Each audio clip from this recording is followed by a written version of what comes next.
Hey, this is Mike from ISA Pros and Skip Force. So we're going to dissect some audio from an ISA, right? So we use this as training purposes. I actually critique it, and then we get together and we talk about it.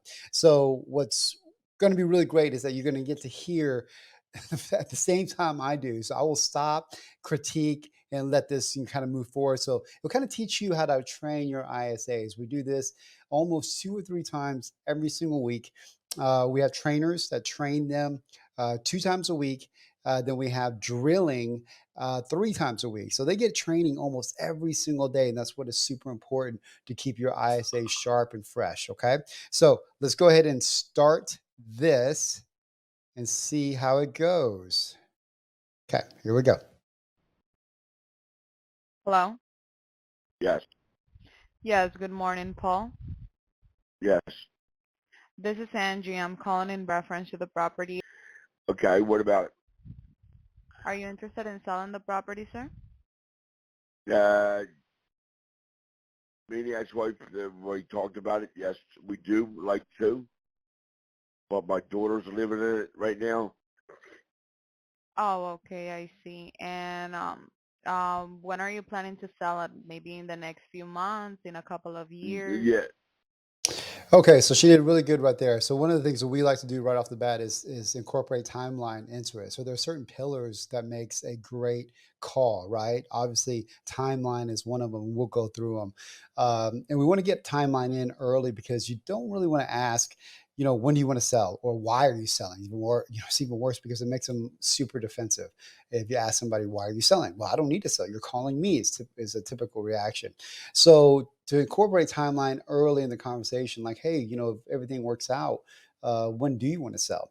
That's a really great indicator because if they say 30 days, well, guess what? They are motivated. probably in a couple months. Oh, okay. I And do we you... would like to sell it. She did a really good job of being quiet there whenever he tried to talk because sometimes ISA would just keep going on. Also, what I would like her to say right here is why is a couple months important to you, right? Maybe he answers it. We'll see. Mm-hmm. Um, we would like to get rid of it. I see. And do you already have an asking price in mind of how much do you want to receive for it? That's Uh, good. it's hard to tell. I got to see what the market is around that area. So he doesn't want to Oh, give up okay. information. So does that mean that it's a Because fully renovated the property? property has two deeds to it. It has what? Sorry? Two deeds. Two Oh, deeds. 2D. So I see, I see. And they got combined it into one because my yard is a T yard and I got a garage on the side street. Oh, okay, okay. And you're gonna sell everything together, right? Yes. Oh, okay. That's the 3 beds, 1 bath, right? I would probably 1,470 ask if square same feet, person's on both right? Yes. deeds, And it has but that's too two complicated for an bathrooms. ISA. 2 baths. Oh, okay, okay. I see. Yeah, there's That one in the basement. 1,400 square feet. Does that include the garage that you're selling, the I other think she one, got tripped or up is there. it just for the house? That's just for the house. Oh, okay, But okay. I see. yeah, but That's odd. everything's gonna go. All the property, the whole thing, Okay, there we go. garage and all. I see, sir. And is it a fully renovated home, or are you selling as is? Um, Half of it was That's a great question. Is it a fully renovated home or are you selling as is? So obviously, property condition is another pillar that we want to touch on, right? Rapport, timeline, property condition, decision making process, motivation, that type of stuff.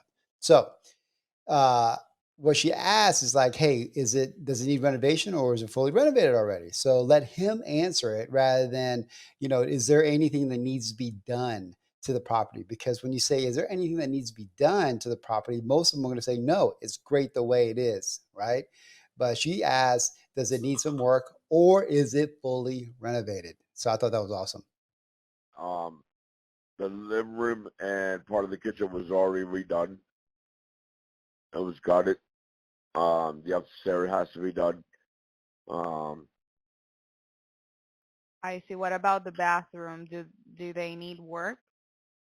um, Probably touch-ups. Touch-ups, more like cosmetic Yeah. stuff? Yeah. Oh, okay, okay, I see. Well, Paul, I'm an investor. What I'm looking for is to buy houses as is, that they need a little bit touch-ups, a little bit of updates or full She's rehab. qualifying him right now. Well, you don't have to deal with the hassle of the traditional sale, people walking through the house, and it's a quick sell. I do pay all closing costs and commission, and it's a cash offer. For a cash offer Okay. like that, what is the best that you can do for me? Um. Let me talk to the ex-wife for that. So it's pretty smart of him. He still didn't give up anything. Remember, he didn't give anything up at the beginning. He still didn't give anything up right now, right? But what you're trying to do is that you're trying to see if they give you a price at the beginning, and they deviate at all from that price after you give them that what we call a discount statement, right? Where you're pushing them away in the sense that, hey, we're looking for a house that needs to be fixed up, and we take care of all these whatever benefits. And for something like that, what is the absolute lowest you're going to give me, or you would take? And we're looking at for them to get off that price a little bit, because if they got off a little bit, trust me, they'll get off more, right? But he's playing it really, really close to the vest over here. We know he wants to sell. We do not know why. She hasn't gotten into that yet, though. Hopefully, she does. Oh, okay, okay, I see. And do you share the deed with your ex-wife or you just have to Yeah. discuss it with See, her? my name's on the deed, but not on the house. Oh, okay, okay, I see, Paul. And do you, by any chance, do you know how much the houses are running for in the area? See, she missed an opportunity there. And I think it's just because as prospectors, they don't really know, right? And you really don't want them to get too much. You don't want to overqualify the house because you could lose deals that way. But she should have asked why. Anytime there's a something that's a little vague, like why. So his name is on the deed, but not the house. Who is on the house? I'm assuming it's going to be the wife, but she should have asked that instead of going on to another obscure question. No, I don't. You don't know? Um. Oh, okay, Not that okay. I know of, because I bought that uh 92, 93. Mm-hmm. Well, we bought that house. So, and that was 73,000 when we I bought it. see. I see. And does it have like anything major that needs to be fixed, like the roof? There's another opportunity there, right? And the opportunity is 73,000. Okay. Have you refinanced it at any time since you purchased it? And then, because I will tell you, because you could reverse engineer. So they've owned it for, my gosh, almost 30 years, right? So you can kind of understand where they are equity wise, unless they did a HELOC or refied it and took some money out. So they missed an opportunity there for sure. Or foundation? Like, do you see any cracks on the walls, on the floors? Now, No, nothing like that. Everything now cosmetic. the basement is completely finished. Um, it's got tile floor, got drains, got a toilet in the basement and a shower underneath the porch. It's got an oil tank, an old heater, still running. Um, Laundry area in the basement, back I door. see. And what about the AC? Does the property has central AC, window units, or it doesn't have any AC at all? No, no AC. It's not a hair. It's not hot forced air. It's boiler. Is what, sorry? It's a boiler, Oh, okay, boiler. radiators. This is Oh, probably okay, from a I see, client I that's up see. And north, just out of curiosity, obviously. Paul, why are you guys considering selling it if your daughter is living there? There you go. That's a Like, good what are your question. plans on the property? The ex-wife wants to get rid of it. There it is. The Oh, okay. hassle with the town. They think it's a rental property, but it's not. Oh, okay, And okay. yeah, Hold on a second. I see, so Mr. Mercy. and the area is So So going she had downhill. the opportunity there. She had an opportunity there to I say see. So if we something. come into an agreement, I'm how going to soon stop it can right here. Hold on one your second. daughter So Ex-wife thinks it's a hassle. They think it's a rental property, but it isn't, right? And she didn't stay there. She should have stayed there just a little bit longer. Oh, that sounds like you're going through a frustrating situation, right? Label the emotion. Sounds like you're going through some things. Are y'all still in conversation? Do y'all still talk? Right? Is it contentious? Is she a part of the decision making process? I don't know. She might come around and say this stuff, ask this stuff, but she should have kind of stayed right there at that moment. Move out, like, would she need like a couple of months, maybe a little bit more than that? I'm not really sure yet. Like I said, I got to talk to the ex-wife. Oh, okay, okay, I see. Obviously, there's Well, talking. Mr. Mercy, I do also have to discuss this with my partners to see if this might even be a right fit for me and for us. By any chance, have you considered like sell it with a real estate agency, or would you rather sell it for yourself? Excellent Like, question. We'd rather just sell it ourselves. Why? oh, okay, okay, I see. You know, And get just get rid of the house. There it is. Um, So that's a lead. Listen, I don't care if they give you a number or not. That is a lead. That is a lead that you want in your pipeline. You want your AM to to talk to them and get them down to your buy box, right?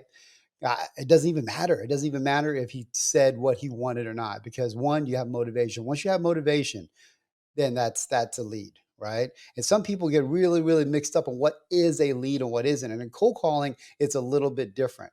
They're not going to always be in your buy box at the beginning. You have to kind of work them down to that, right?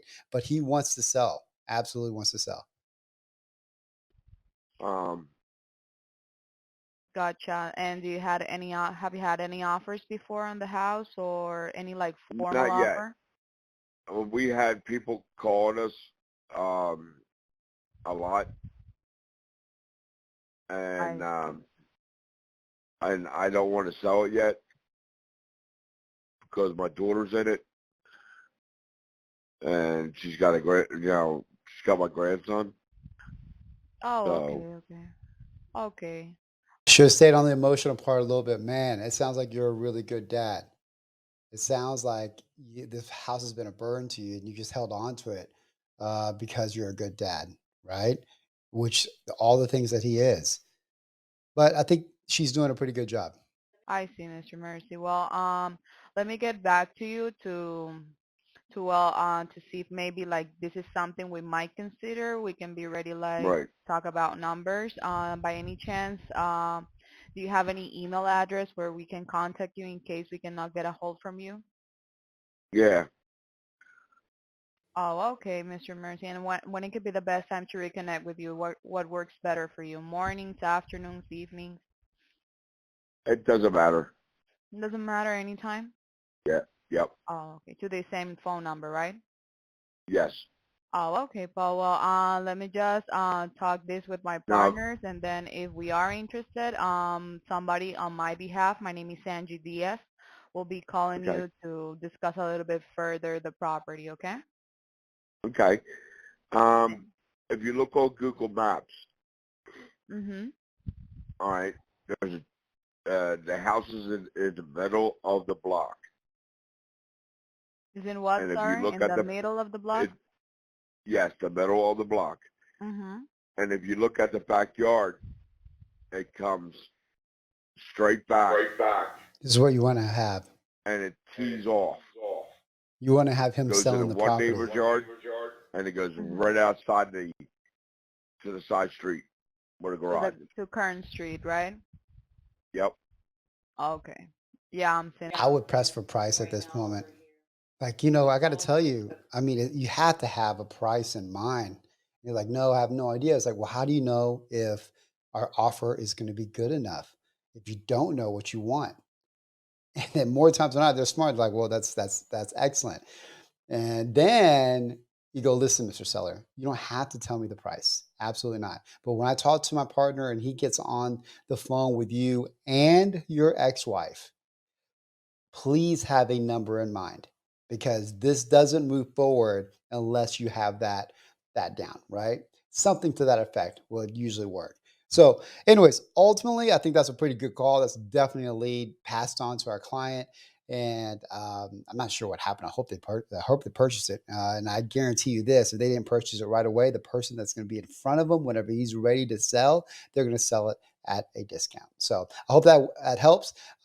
Join us on the next one because we're going to do a bunch of these. All right, go to isapros.com if you're needing one of the. We got the best cold calling service, bilingual cold callers. She is bilingual. She's from Colombia, and her English is fantastic. Also for skip tracing, tier one data for 7 cents at skipforce.com. All right, next time.